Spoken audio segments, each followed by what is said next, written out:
তুমি এই ঝুপড়ি বস্তিতে কি থাকো? তুমি চলো, তোমার জন্য আমি বড় মহল রেডি করে রেখেছি। চলো চলো। শোনো, আমার কিছু টাকা দরকার। টাকার দরকার? কেন টাকার দরকার? আগে সত্তর দিলাম।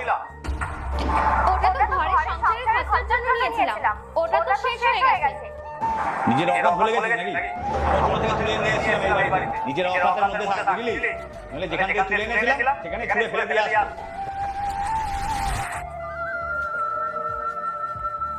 কি হয়েছে? কোয়েল কি চিন্তা করছো? কিছু না। আরে বলো না। সকালে আমি বাজারে গিয়েছিলাম আর গিয়ে একটা শাড়ি দেখেছিলাম, খুব পছন্দ হয়েছিল, কিন্তু গিয়ে যখন দামটা শুনলাম অনেক দাম বললো, তাই আর ওটা নিতে পারলাম না।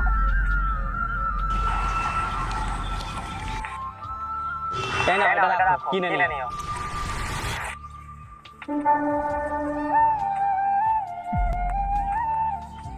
কিরে, খাওয়া নিয়েছিস? বলছি শোনো না, আজকে আমার শরীরটা খুব খারাপ লাগছে। আল্লাহর নামটি দেখে যে এড়িয়ে যাবে তার মনের ইচ্ছা কখনোই পূরণ হবে না। তাই আল্লাহর এই নামটির জন্য একটি লাইক এবং সাবস্ক্রাইব করে দিন।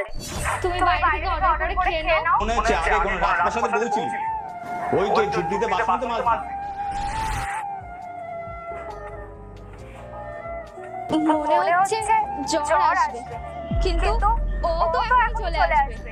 রান্নাও করতে হবে, শরীরটা আমার একটু ভালো লাগছে না। কোয়েল, আজকে তোমাকে রান্না করতে হবে না, আজকে আমি রান্না করে নেব। আরে না, তুমি তো এক্ষুনি ডিউটি থেকে আসলে, তুমি রেস্ট নাও। তুমি কত কাজ করে আসলে? আরে না, কোনো ব্যাপার না। তুমি তো রোজই রান্না করো, আমি একদিন করবো, তা কি হয়েছে? এই, কি ব্যাপার? মনে হচ্ছে তুই তোর অকাত ভুলে গেছিস। চল, ব্যাগপত্র গুছিয়ে নে, তুই বাড়ি থেকে বেরো। আমি কোথায় যাব? আমি তো আমার প্রথম স্বামীকে ছেড়ে তোমার কাছে এসেছি, আর তুমি আমাকে এখন বের করে দিচ্ছ। তোর মতো আমি অনুকরণ রেখে দেবো। তাছাড়া তোকে নিয়ে আমার মন ভরে গেছে। চল, বেরো।